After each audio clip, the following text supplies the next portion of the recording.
It's time for USUN Report on 1480 WLEA and WLEA.net. Tonight, a one-hour special with Tom Osborne regarding the Iranian deal. And now, here's Tom Osborne. Welcome to this special USUN Report, Iran's race for a nuclear weapon. Can they be stopped? I'm Tom Osborne, and I'll be your host for this discussion as the nuclear talks with Iran come to a close, at least for now. USUN Report is joined by one of the voices of experience, Charles Duelfer, who spent over 25 years in the national security agencies of the U.S. government. He was also involved in policy development operations and intelligence in the Middle East, Africa, Central America, and Asia. Duelfer was also involved in our U.S. nuclear weapons and space programs. Most recently, he was the top CIA officer directing the investigation of Saddam's regime and its WMD programs. This is where Charles and I met up at the United Nations when I was covering it for a decade from 1990 to 2000. We hope you'll join me for the next hour-long special with our USUN Report team, including our executive producer Faisal Khan and news director Brian O'Neill of ABC affiliate WLEA in Hornell, New York. Charles, I would like to begin our questioning today to ask you about inspections. They were the key in Iraq after the Gulf War and Desert Storm, and now in Iran as the U.S. and Western world contemplates next steps. If the talks are successful or if they fail, we at USUN Report will be covering the story, and Charles will answer questions that we have today, ranging from our reach as a military power in this decade of small wars across the world and small failed states which threaten our very borders. I'd like to begin by asking you this question, Charles. Saddam had pretty much given up his WMD in 1997 and 98, which you say in an article entitled "The Iran Deal's Fatal Flaw." But these claims could not be verified by the international community, as you write. Quote, Saddam himself in debriefings said that he retained the intent to restart WMD programs whenever conditions permitted. In your article, you posed the question, what would Saddam Hussein say about inspections as they are being laid out in Iran? Can they guarantee this deal? Well, Tom, just to fill in a little bit about my background, I mean, as you highlighted, I was involved in the Iraq issue, but I spent 7 years at the United Nations, most of it at the task of doing the Iraq inspections from 1993 to 2000, and a lot of my opinions and knowledge comes from that experience. Let me highlight some of the differences between Iraq and Iran as the cases are unfolding right now. In the case of Iraq, we really had extraordinary access. We started our work there following the war in Kuwait, where as part of the ceasefire resolution, Iraq was obligated to declare all the WMD that it had, lay this out in a detailed declaration, and the weapons inspectors were created to verify all of that. And they had the power to go anywhere in Iraq. They could take things into Iraq, sensors, aircraft, helicopters. We could put in various kinds of things. We had our own communications. We could interview people. We could go anywhere in Iraq at any time, and the Iraqis were obligated to let us do that. Nothing of the sort is being contemplated for Iran. Of course, the issue and the circumstances with Iran are quite different. Iran is entering into this semi-voluntarily. I mean, they are being forced in the sense that they're trying to get out of sanctions. In a similar way, Iraq was kind of doing that, but Iraq had lost a war first. The problem was, even with all of that access that the weapons inspectors had in the 1990s, even with everything we could do, and the constant threat of military force was hanging over Saddam's head, and the dynamic there was completely reversed with respect to Iran, in the sense that in Iraq, the sanctions stayed on until the weapons inspectors were convinced that Saddam had come clean. In the case of Iran, it's the opposite. the sanctions will be lifted and will only go back onto Iran if the weapons inspectors report that Iran is non-compliant. So going back to Iraq, even in the cases that we had all these authorities, we had all the leverage of impending, military actions, even then, we could not verify that what Saddam said was true. It turns out that gradually he'd pretty much gotten rid of most of his WMD by, as you point out, Tom, by 1997 and 1998. But we didn't know that. We couldn't confirm that. So I'm very skeptical that with less power, less authorities, less ability to go and test various sites in Iran, I'm skeptical about whether they can do the job that's going to be asked of them. Well, right now, it doesn't seem like you're totally against a deal as such. But I had one question. I'd like to pursue that point. But one question I have, there was an interview that I did with Rolf Achaeus in 1998, I believe it was. And at that time, he said, I can't quote him directly, but basically he was saying, as far as programs are concerned, Iraq is not a threat. That we did our job, the inspectors did their job, it's over, and we have to continue monitoring. What was wrong or right about that statement? Well, I think he was correct in the sense that ongoing programs in Iraq were ended, and I think we had pretty good confidence about that. We had some suspicions that there might have been small research on biological weapons. But our task was much broader than that. We were supposed to verify the disposition of all of the weapons that Iraq had built. And we were not able to do that. We did something we called a compendium of what we knew and what we were not yet able to verify in 1999. We provided that to the Security Council. And we laid out, particularly in the chemical weapons area, where there was a lot of munitions which that neither we nor the Iraqis could account for them. And as it turns out, such munitions have been turning up in Iraq over the past decade since the last invasion. Now, these are not a military threat.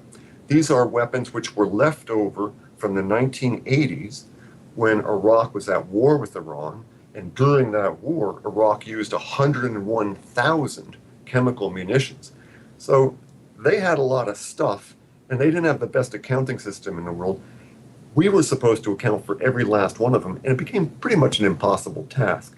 But Rolf Achaeus was correct in the sense that we pretty much had confidence that ongoing, large, militarily significant programs were ended. But we had been asked to do a much more categorical job by the Security Council. Very interesting. Of course, we could go on, and this could be a program about Iraq, but of course, we're talking about Iran, and they are related, but in very different ways, as you point out.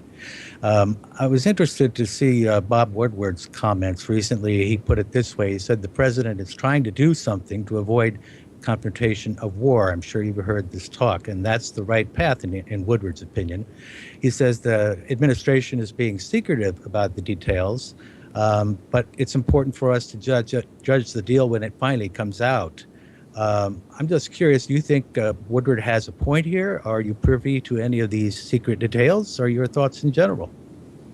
Well, there's sort of 2 points embedded in that. I mean, I think most people would judge that this administration has really taken the military option off of the table. They haven't said that, but even the participants who are now out, they said, well, the notion of a military operation to diminish the Iranian nuclear program is really not on the table right now. And I think the Iranians know that, which is also important to note.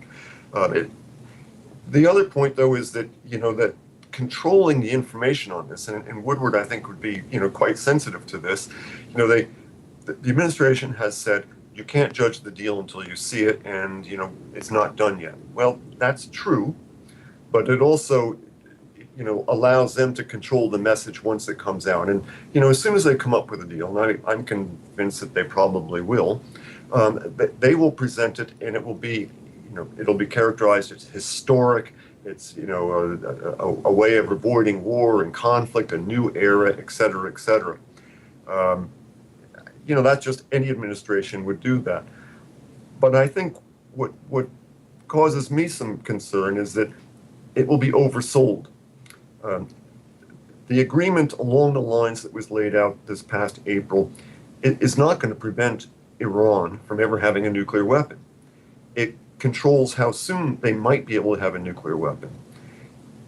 When this process began, I think that the idea that people had was there was an opportunity to Iran, given where, look, if you categorically give up nuclear weapons, the windows of the rest of the world will be open to you, economically, diplomatically, et cetera, et cetera. What we have seen in the course of this negotiation is Iran has not taken that deal.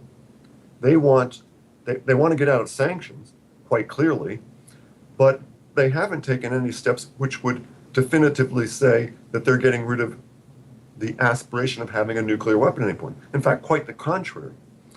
The entire structure of the negotiation now is to increase the lead time that it would take them to actually achieve a weapon from some period of months to some, perhaps a year. So Iran has explicitly not given up the potential of having a nuclear weapon. They haven't said this explicitly, but all the points of the agreement suggest that they want to have on the shelf the talent, the capacity, the intellectual capability, and launchers to have a nuclear weapon, should they decide to pursue that option. In the meantime, they want to get out of sanctions. Their aspirations, as you say, have not really been clearly stated, but they have all, as you say, the wherewithal to move ahead on nuclear weapons. That's why we're having the talks. My question to you is, why do you think that President Obama has embraced these talks so vigorously, and why now? I guess they started way back when, but why now? Well, I think I would have 2 points on that. One is, the alternative of a military strike is really ugly. And at the end of the day, how much longer that would prevent the Iranians from building a nuclear weapon again and reconstituting their facilities is uncertain. And the unknown consequences in the region are also uncertain. The second thing I would say is that, and I've been involved in negotiations at State Department on other things, once you start a process, gradually there's a momentum. People have a stake in the process moving forward. And incrementally, it builds up its own, almost unstoppable momentum. I mean, these people have invested, months, years of their lives trying to achieve this outcome. And, it's very difficult to remain, objective about whether what you're doing really makes sense, and if the next, concession or change or wiggle in the language is important or not. I think, stepping back, and in this case, I think Congress is going to perform a useful function because, they're not as invested in this. They can step back and look at this and say, well, does this overall, is this in American interest? And not with respect simply to the nuclear question, but where does this fit in on the overall strategy with respect to Iran globally and with other countries in the region? These are points I don't think have been sufficiently articulated. Well, I actually, that was my next question. The U.S. Congress has rather voted itself to a seat at the conference table. I think the vote was unanimous. And is this unusual in such high stakes negotiations? Do you think it'll help, or as you said, it seems to perhaps will help? Will it make it more difficult to come to an agreement generally? I think it's useful. I don't think it's unusual. I mean, when you go in to buy a car, you go in and you deal with the salesman, and you start discussing price. Well, then the salesman all of a sudden goes, "Oh, I got to go talk to my manager." Well, that's a useful tool in a negotiation. So, if both delegations, by the way, are doing this. I mean, they say, "Well, I've got to go talk to my manager," which may, Iran is saying that they've got to talk to their parliamentarians and then ultimately the supreme leader. And on the U.S. side, I mean, if John Kerry's sitting there saying, "Geez, guys, we've got all these congressmen, they're talking about they've got to have anytime, anywhere inspections. you got to help me on this. You got to give me something on that. That's a part of any negotiation, I think. And in the case of this agreement, the Congress was not de facto written into it. They had to write themselves into it, exactly as you said, Tom, because the administration was trying to kind of skate over that by saying it's not a treaty, it doesn't have to be ratified.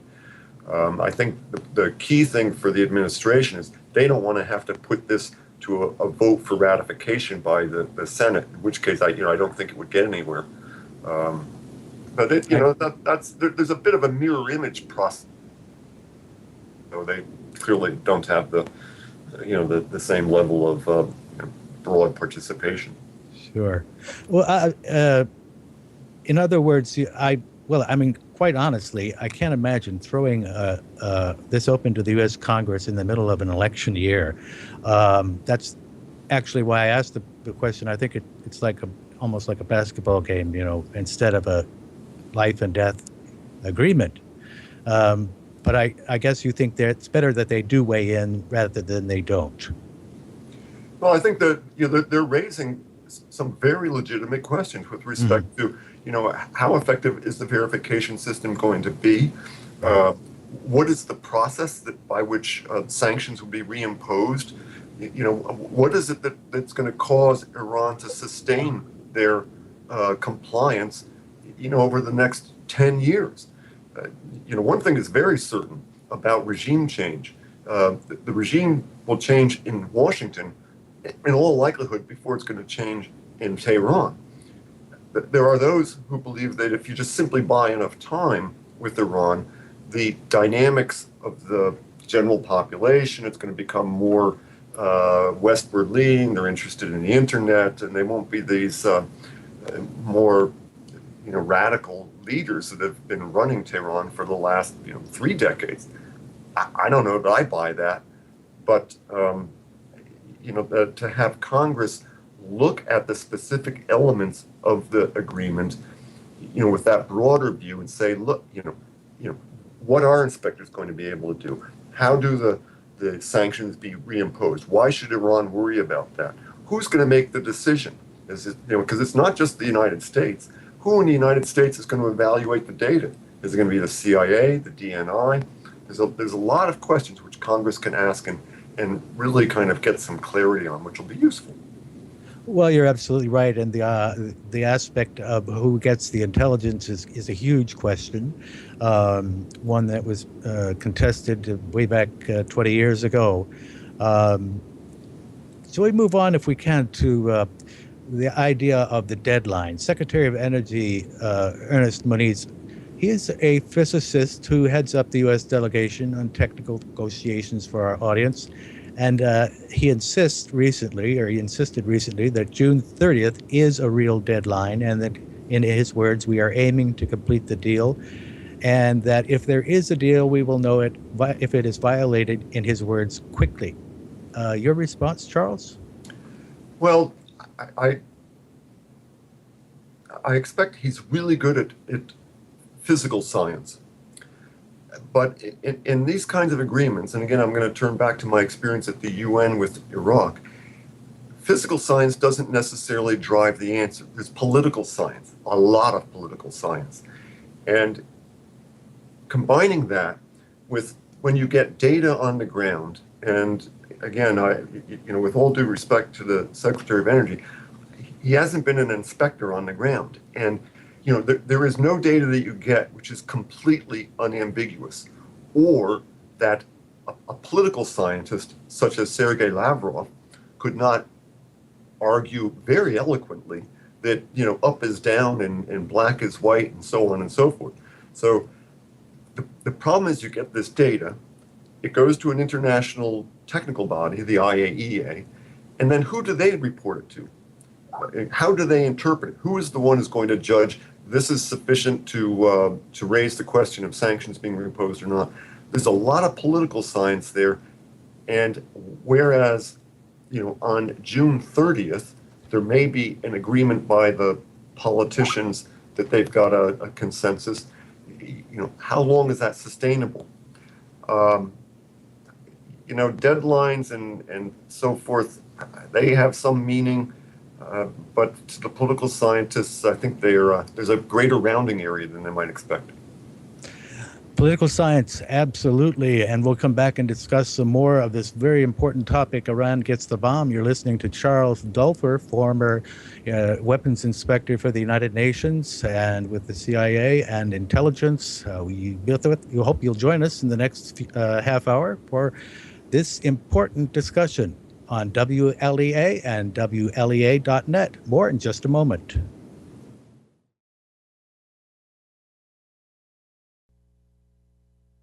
Now back to U.S. UN Report's 1 hour special on Iran. Once again, here's Tom Osborne. Okay, we're back with Charles Duelfer. This is U.S. UN Report, a special report on Iran, its search for a nuclear weapon. Charles Duelfer has been a United Nations inspector, has also advised in the CIA and many of our nuclear issues. We welcome him to the program today. Charles, let's start off with this particular thought that extends from what you were saying on the Secretary of Energy, Ernest Moniz. So you're saying that the deadline of June 30th is perhaps not a real deadline? Well, this is a deadline by politicians. They can seek to extend it, and my guess is that, at a minimum, it'll stretch on later this week. Bear in mind that there was a deadline back in the spring of March 31st, I believe it was, and then they didn't finally come to their framework agreement until the first week of April. And the foreign minister has just gone back to Tehran from the discussions, presumably to seek further guidance. So, at the end, the deadlines can be flexible if they think they're close enough. But we'll see. Charles, a lot of people talk about the fact that Iran has been so secretive over the years. Why shouldn't they be now? Do you think Iran may have secret nuclear projects that we don't even know about, even at this date? I think it's entirely possible. What troubles me is that in the negotiations, they are not so far forcing Iran, and Iran has not volunteered to discuss what they have done in the past with respect to testing the design, the mechanism of a nuclear weapon. In the negotiations, they've given this question its own acronym. They call them PMDs, for so-called possible military dimensions. In the United States, there's a great deal of concern about that. They have this mechanism called a national intelligence estimate, and there was one which was formulated in 2007, and there was a great deal of debate about that point. It's been put out into the public. The IAEA has been trying to investigate that aspect of the Iranian activities. They have been blocked from going to various sites that they wanted to inspect. It seems pretty clear that Iran has done testing for the mechanism, and much of the negotiations is focusing now on enrichment of uranium. But if you have a pile of enriched uranium, that doesn't make the bomb. What makes the bomb is how you compress that, the detonators, and all the things which go into causing the nuclear explosion. The Iranians have steadfastly said they're not going to talk about that. Recently, Secretary Kerry gave an interview where he said, well, we don't really need to worry about that. We know what's going on. When my brains fell out when I heard that, because he clearly could not have meant that we really knew what Iran had done. That's simply not the case, and he had to correct that. But I would watch very carefully for that issue in the upcoming several days, and if they do announce an agreement, because that's going to be a critical issue. Well, wasn't that really the basis for many of our investigations in Iraq? We were, first of all, we wanted to find out what they had. Then we wanted to find out what they had done in the past so that we could measure the two and know the difference. Is that correct? Well, that's right. And in the case of Iraq, and by the way, I'm drawing lessons from the Iraq case and applying to Iran. I'm certain that Tehran will have learned from Saddam Hussein's experience in dealing with the United Nations, with dealing with the United States, and indeed dealing with the rest of the Security Council, where Saddam had a great deal of success in dividing the Security Council and promoting some of his aims. But to get back to your point specifically on what Iraq had and what they retained, it was really interesting because when we investigated not just the nuclear program, but the other programs, we come at it with our own mindset and how we would do it. And that caused us not to see many things which Iraq had been doing, which to us made no sense. I can only expect that there will be things which Iran does which we don't see because it doesn't make sense to us. It's not the way we would have done something. It's a tricky kind of an issue for either an inspector or an intelligence analyst, and there's often not much difference between the two in terms of their analytic approach to the problem. But it's entirely possible that Iran has facilities related to nuclear things which they haven't declared. There are a lot of underground facilities in Iran. There's just dozens and dozens of them. We found one, this Fordo facility, which was they had maintained in secrecy for quite a while. But who's to say that at these other facilities they're not doing something nuclear related? Hard to tell. Well, it is hard to tell, of course, where the talks are going to go and where they have been, because they're not dealing with that history, apparently, and he was correctly stated. So for the record, though, let's look at what's happened in the recent past. Iran on this interim agreement. It says it has honored, and this is proof of their ability that an agreement could work. Secretary Moniz says that Iran has already agreed to extraordinary measures. But I think we're going to have to get back to that question because we have a short break. We'll come back with that question on the interim agreement. Has it worked? Is it proof that Iran can do the deal? We'll be back right after this.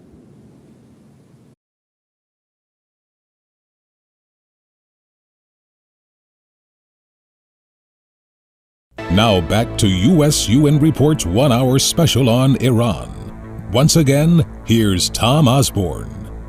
Back with USUN Report on WLEA, Hornell, New York, and we hope that we have you as a guest as we discuss one of the critical questions that America faces, the Western world, Iran with a nuclear weapon. And where our guest today is Charles Duelfer, a man who knows a lot about this. He's been a weapons inspector for WMD in Iraq under Saddam Hussein, as he advised the CIA and our government about such inspections. Charles, welcome back. I want to ask you about, as we said just before the break, for the record, Iran has pointed to the interim agreement it has. Could you tell us a little bit about that agreement? It says it has honored as proof of the ability that an agreement could work. Secretary Moniz says that Iran has already agreed to extraordinary measures, including insight into the entire supply chain of uranium enrichment. These are his words. First, can you tell us if this is true, and also the details of that interim agreement, and assess how Iran has done? Well, generally speaking, they've complied with what they undertook a year ago on the joint program agreement. But that's only under the threat or with the aspiration of getting out of these enormous sanctions that are on them. So, yes, you can point to a good track record so far for the past year.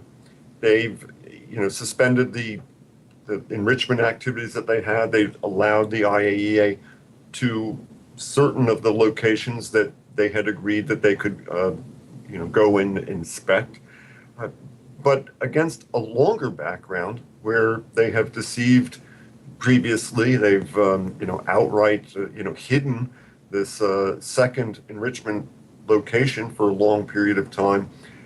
It's hard to say, oh, they've had a complete change of heart. I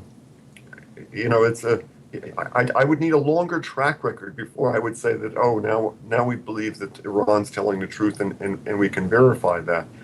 The issue going forward is more difficult because, and while I think it's a clever approach to focus on the so-called nuclear supply chain, where the secretary and his team have said, well, look, if these guys can't enrich uranium, then they can't build a nuclear weapon. Or if we can at least see how much they have, we'll know when they're getting real close to it. I mean, that seems to be the underlying, theme of their approach. The problems going forward, and they get technical quickly, but there are a number of types of centrifuges which Iran has and has under development. They are undertaking to get rid of 2/3 or take them offline, in a sense, not necessarily destroy them, and only operate 1/3 of them, which would be for the purposes, presumably, of their civilian energy program. But there are a lot of research and development activities which you could rapidly shorten their breakout time, which is to say, the amount of time it would take them to make a nuclear weapon capable uranium, because they have much more efficient centrifuges under development. So the question is, will we be able to inhibit their research and development? How closely will we be able to monitor that? And when there are ambiguities, are they going to be issues that, like a New York delicatessen, that they know how thick or thin to slice the salami and get away with something. A problem we faced in Iraq was, Saddam was pretty good at, he would violate things, a little bit. And so to get a consensus among the Security Council, well, this is something we really need to respond to. Again, this is where the political science and the physical sciences kind of conflict. They may be a technical violation, but if it's a small violation, is it worth going to war over? Those types of technical issues are either going to be apparent in the next few days when the agreement is unveiled, or they will only manifest themselves as time goes on and the weapons inspectors actually have to get in and deal with the Iranians. It's going to be a tough issue, and there won't be necessarily a lot of clarity on that. Well, let's try to clarify it as far as we can to our audience here. I wonder why there seems to be more of a push from our European allies in favor of an agreement. For our listeners, the Permanent Five, those victorious countries from World War II, are in the Security Council with a veto, and that's Russia and China is there, and the United States, of course, France, and Britain, and we're all in different sort of political situations. How would you assess the allies from your point of view, Charles, and your experience? Who's strong, who's weak, who's not in the ball game? Well, as I stand right now, I mean, the France stands out, and contrary to what Americans, general Americans might think, they're actually being pretty tough on this. They're saying that Iran must really address these issues of weaponization. They must come clean on what they have done in terms of weapons design before the sanctions are relieved. The other members, have more predictably softer views towards Tehran. Russia and China, who have significant economic stakes in that. Britain is more aligned with the United States on this, but I guess you've got the United States and Britain, which are kind of pushing for the agreement a lot. The Russians and the French, the Russians and the Chinese will be happy to have an agreement because it suits their political and economic interests. And the French, oddly enough, are being pretty tough. What I would harken back to, though, again, is the Iraq case, where you have a unitary actor. In the case of Iraq, was Saddam, and you have a group, a collective, which is trying to impose its will on him. Now, Saddam was extremely good at dividing the Security Council. The council passed a resolution at one point in time. After that point in time, all of their interests tended to diverge. Their agendas diverged. They had various issues. Saddam was really good at dividing the council, putting a wedge between them. He paid off some members of the Security Council. The Russians were notorious for being, bought off. And, when I was debriefing, Saddam and all those people, they quite happily pointed to this and said it was a great success, and they were correct from their perspective. I can only imagine that, Iran will pursue a similar approach of trying to divide the Security Council to make sure that, if the weapons inspector is the head of the IAEA, if he reports to the Security Council and says, hey, these guys are doing some stuff which, it doesn't really add up, well, who's going to decide to reimpose the sanctions? The Iranians are going to want to have some friends in court, and likely they'll have the Russians and the Chinese, the United States, who knows? But, again, it's a dynamic between a single unitary actor and a collective, and that tends to favor the unitary actor. Well, what is your assessment of America today in terms of the general population who are tuned into this issue, and those that vote for peace candidates, and perhaps others who want to be stronger with Iran? Some opponents of any agreement say keep the sanctions on. In fact, they say strengthen them. Make that threat of military force credible, as you suggested. Others are warning this could be another lead up to the duplicity of our invasion and occupation of Iraq in 2003. Your thoughts? Well, I could argue this from a whole bunch of different perspectives. I mean, I thought so. I could make the Iran case and say, hey, look, we were at war with Iraq in the 1980s. They used chemical weapons against us out the kazoo. We've been on the receiving end of weapons of mass destruction. We live in a rotten neighborhood. We need something to deter, our belligerent neighbors. And by the way, why aren't you guys after North Korea the way you're after us? What happened with India and Pakistan? The United States was all over Pakistan for years, saying, oh, we're going to have sanctions and this and that, and all of a sudden they tested in the spring of 1998. And, lo and behold, they're still our friend and our ally in the global war on terror. So, from Tehran's perspective, it's not irrational what they're doing, and they probably think they can move ahead. Eventually, the sanctions will either crumble or be lifted. And bear in mind, they were crumbling in Iraq before the 2003 war. And you could say, well, so what if Iran does have a nuclear weapon? A nuclear weapon is only useful in its potential. It implies a threat. But if you ever used the thing, you'd be incinerated. So now I don't subscribe to that argument, but that's a line of argument you could get by those who either live in Tehran or think that there's a better way of allowing Tehran to gradually evolve in a direction that is more accommodating to the general interest.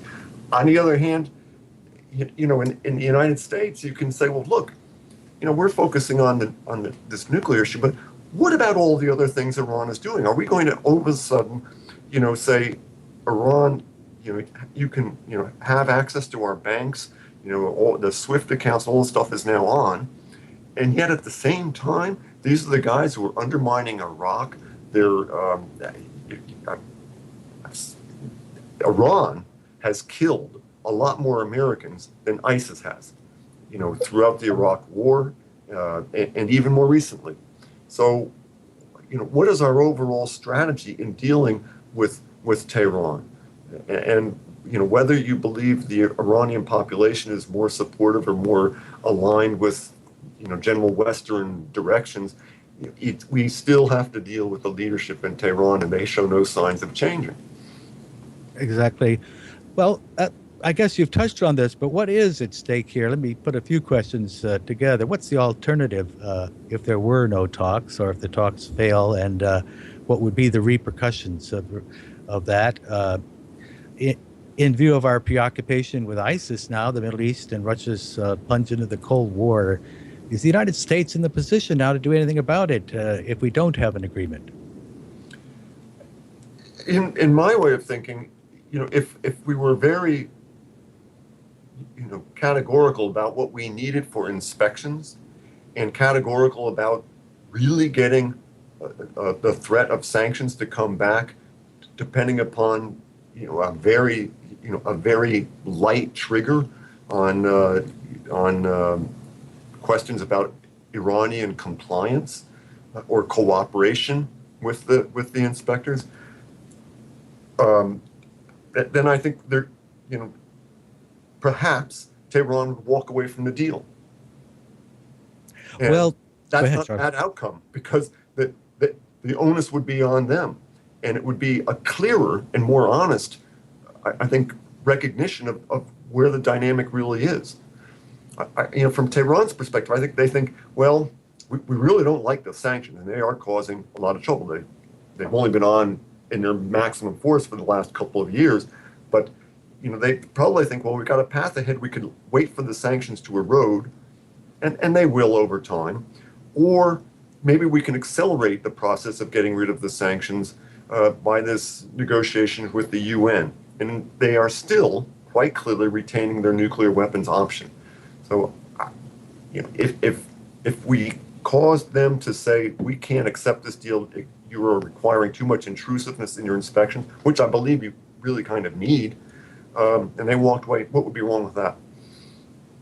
Exactly. On that line, some are favoring an agreement with the sense that there is not an absolute confidence, but the fact that they have a 10-year period where they might gain enough confidence after an agreement is made, enough time to reverse a breakout by Iran. Can you respond to that? I guess you sort of have, but could you be more clear on that? Well, this is a judgment call, and you can make a good argument, on a couple of different directions. You can say, well, this system of inspections is not going to be perfect, but at least it'll slow them down, and we might get a window into it, and it's better than the uncertainties. The uncertainties associated with the inspection system are not as bad as the uncertainties associated with a military attack. And my guess is that's probably what's going through President Obama's brain. But it's being characterized and sold as something much better than that, and that's the part that troubles me, I think. And I am deeply concerned that the implementation of this agreement is going to put a great burden on the weapons inspectors and the head of the IAEA. There's this tendency to have all the uncertainties, and put that the solution to that. The weapons inspectors will fix it. Well, they're going to be in a horrible position. They're going to be in a crucible not of their own making, at the intersection of political and physical science. They're going to be on the ground, and they're going to have to say, well, I wasn't allowed into this facility for 3 hours. Should I report that to the Security Council? Or, they're not allowing me to interview this guy, or have a sensor here, or go to this particular facility. Each of those little elements of non-cooperation, is that sufficient to trigger reimposition of sanctions? Does the head of the IAEA report that to the Security Council? Will there be a big argument about that? This is going to be, in my view, likely a big mess 2 or 3 years from now. Well, actually, that's what I had in my mind. The General Petraeus recently, the former director of the CIA, has called it the industrial strength terror capability in the Middle East, with these various proxy wars by Iran and the United States. But if there is no deal and we're unable to intrusively inspect Iran, what does this do for proliferation, nuclear technology falling into terrorist hands and finding its way into our cities? Well, in a way, the current situation is much better than people thought it would be. If you wind the clock back to the 60s or the early 70s, the predictions about the number of nuclear weapons states back then was 25 or 30. So in a way, it's surprising. We've done better than we thought in terms of slowing down and in some cases, walking back some countries' decisions to go nuclear. Nevertheless, the message in the region is not a good message. The Saudis and other countries are going to look at this and say, well, look, if Iran's going to be a a proximate, virtual nuclear weapon state, we've got ongoing conflicts with them. They've got a lot of conflict, on the ground even. Look at Yemen. Right. A conservative national security planner in Saudi Arabia is going to be saying, how do I compensate for that? And, I think there's going to be, incentives for other countries to get to the same point that Iran is at a minimum. Well, if you had to do it, if you were on the team, Charles, what would the perfect deal look like? Well,